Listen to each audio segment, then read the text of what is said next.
नमस्कार दोस्तों, मैं दिनेश एक बार फिर आप सभी का अपने YouTube चैनल पर स्वागत करता हूं। दोस्तों, जैसा कि हमने लास्ट वीडियो में बात की थी, मानव शरीर का प्रतिरोध जो है वो कितना होता है और उसको किस तरह से हम कैलकुलेट करते हैं, ये हमने देखा। आज हम देखने वाले हैं उसी सीरीज़ में पार्ट 2, जिसमें हम बात करेंगे किससे आपको ज़्यादा खतरा हो सकता है, AC या DC। हम सभी जानते हैं AC में फ्रिक्वेंसी जो है, जैसा कि अपने घरों में आती है, 50 हर्ट्ज़ रहती है, जबकि DC के केस में फ्रिक्वेंसी 0 हर्ट्ज़ रहती है। तो इस वीडियो के माध्यम से हम ये जानेंगे कि DC खतरनाक है या AC खतरनाक है, क्योंकि वोल्टेज और करंट जो है, यदि आपका वोल्टेज जितना ज़्यादा रहेगा, करंट भी उसी रेशियो में बढ़ जाएगी। तो चलिए वीडियो को स्टार्ट करते हैं। देखिए दोस्तों, मानव शरीर का प्रतिरोध क्या होता है और प्रतिरोध आप किस तरह से कैलकुलेट करते हैं और कौन कौन से फैक्टर हैं, इनके बारे में हमने बात कर ली। तो आज हम इसके बारे में बात करेंगे, जिसमें सबसे पहला जो है वो है मैग्नीट्यूड ऑफ वोल्टेज और करंट। क्योंकि यहाँ वोल्टेज और करंट के हम मान की बात कर रहे हैं। यदि हाई वोल्टेज है तो उस केस में हम सभी जानते हैं कि करंट भी ज़्यादा रहेगी, क्योंकि हम जानते हैं V जो होता है वो आपका R इंटू आई रहता है। अब देखिए, यदि V बढ़ेगा तो I भी बढ़ेगा। R जो है वो आपका कांस्टेंट है, ठीक है। चलिए नेक्स्ट यदि अपने बात करें तो वो है मेल और फीमेल, स्त्री और पुरुष। अब यहाँ अपने करंट की बात करें तो हमने देखा कि प्रतिरोध जो है वो पुरुष का ज़्यादा होता है और महिला का कम होता है। अब करंट भी जो है वो आपकी जो सहन करने योग्य करंट जो होती है वो पुरुष की ज़्यादा रहती है और महिला की कम रहती है। और इसमें यदि मैं मेल की बात करूं तो 6 से लेकर 12 मिली एम्पियर तक की रेंज जो है वो सहन करने योग्य करंट है। इसको भी हम ग्राफ के द्वारा आगे देखेंगे। और महिला की यदि अपने बात करें तो ये होती है 3 से 9 मिली एम्पियर के बीच।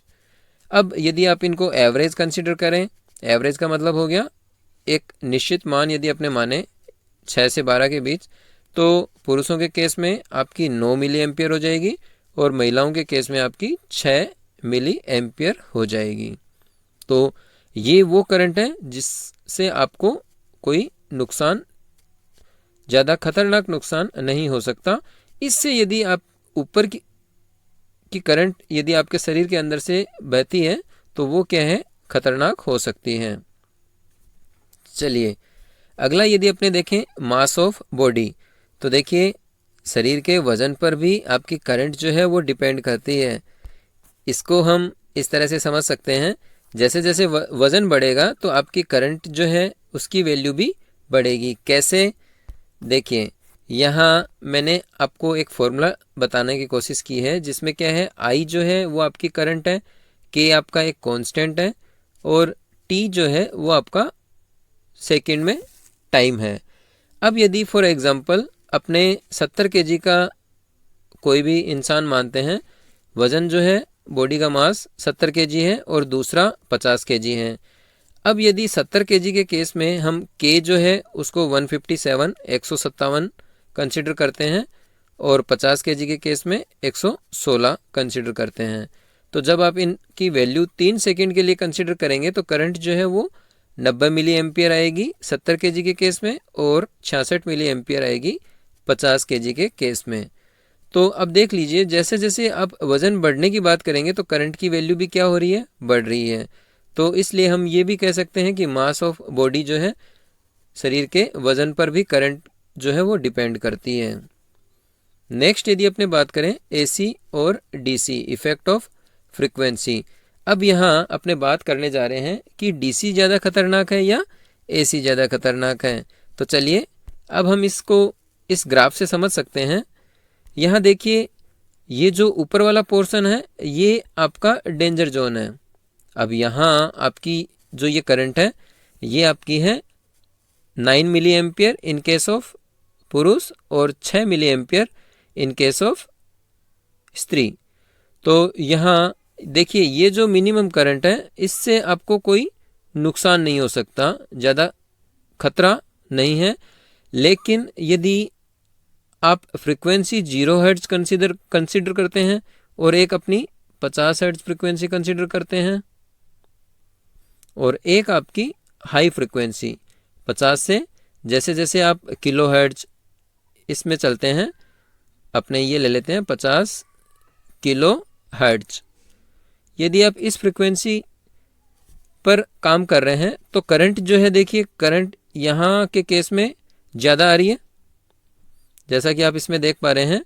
यहाँ करंट जो है ज़्यादा और 50 हर्ट्ज के केस में करंट कम आ रही है और 0 के केस में करंट ज़्यादा आ रही है। तो ये वो करंट है जहां आपको नुकसान नहीं है। इसका मतलब यहाँ आपने ये मान के चलें कि 60 मिली एम्पियर और ये आपकी 9 मिली एम्पियर। तो देखिए 50 हर्ट्ज के केस में 9 मिली एम्पियर जो है वही डेंजर जोन में चली जाती है, उससे ऊपर की करंट जो है वो डेंजर जोन में चली जाती है। जबकि 0 हर्ट्ज फ्रिक्वेंसी पर जो करंट है वो 60 हर्ट्ज है, 60 मिली एम्पियर है। तो इसका मतलब 0 हर्ट्ज के केस में, डीसी के केस में आप ज़्यादा करंट को सहन कर सकते हैं, उसके बाद जो है वो आपका डेंजर जोन आता है। लेकिन एसी के केस में आप 9 मिली एम्पियर या 6 मिली एम्पियर करंट ही सहन कर सकते हैं। लेकिन आप ये भी नहीं कह सकते कि एसी जो है वो खतरनाक है। आप यदि हाई फ्रिक्वेंसी की बात करेंगे, 50 से आप 50 किलो हर्ट्ज में जाएंगे तो वहाँ आपकी करंट की वैल्यू जो है वो बढ़ जाएगी। तो इसका मतलब आपकी जो सबसे नुकसानदायक करंट है वो 50 हर्ट्ज वाली है एसी, जबकि डीसी जो है वो कम नुकसान करती है। बट 50 हर्ट्ज से ऊपर आप जैसे जैसे जाएंगे तो करंट की वैल्यू भी बढ़ती जाएगी। तो चलिए, ये बात हो गई इफेक्ट ऑफ फ्रिक्वेंसी का क्या प्रभाव पड़ता है। चलिए नेक्स्ट अपने बात करते हैं टाइम ड्यूरेशन ऑफ शॉक। तो आपको जैसे करंट का झटका लगता है तो उस कंडीशन में टाइम पर भी डिपेंड करती है करंट की वैल्यू। अब देखिए, इसको हम इस ग्राफ के द्वारा समझने की कोशिश करते हैं, जिसमें मैंने टाइम के साथ आपको करंट जो है वो दिखाने की कोशिश की है। यहाँ देखिए, करंट यदि ज़्यादा करंट है और कम समय के लिए फ्लो कर रही है, और दूसरा केस है कम करंट है और ज़्यादा समय के लिए फ्लो कर रही है। इसको आप इस तरह से भी समझ सकते हैं, 3 मिली सेकेंड और एक आपका है 3 सेकेंड। अब यहाँ यदि 3 सेकेंड के लिए आपकी कम करंट फ्लो कर रही है तो कोई दिक्कत नहीं है, लेकिन यदि ज़्यादा करंट है और वो कम समय के लिए फ्लो कर रही है तो दिक्कत हो सकती है। अब देखिए, यहाँ ये वाला जो एरिया है ये आपका डेंजर जोन है, इससे नीचे जो है उसमें आपको ज़्यादा दिक्कत नहीं होगी। यदि ज़्यादा करंट है लेकिन कम समय के लिए फ़्लो कर रही है तो कोई दिक्कत नहीं है।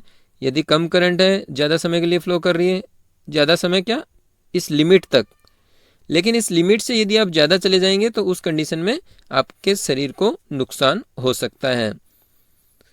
चलिए नेक्स्ट अपने यदि बात करें effect of path of current in human body. यदि मानव शरीर के अंदर करंट का पाथ जो है उस पर भी डिपेंड करती है। कैसे? देखिए, यहाँ यदि आप इसको पॉजिटिव फेज वायर से टच करते हैं और दूसरा न्यूट्रल जो है वो यहाँ टच करते हैं, तो इसका मतलब यहाँ जो है वो आपके हार्ट को प्रॉब्लम हो सकती है। लेकिन यदि आपका पैर जो है वो अर्थ है और पाथ जो है वो इस तरह से है तो इस कंडीशन में आपको टाइम जो है वो ज़्यादा मिल जाएगा और रेजिस्टेंस पाथ जो है वो भी क्या होगा, ज़्यादा होगा।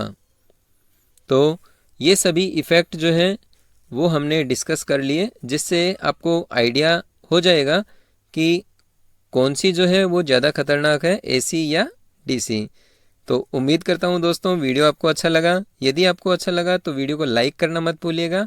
मिलते हैं नेक्स्ट वीडियो में एक नए टॉपिक के साथ।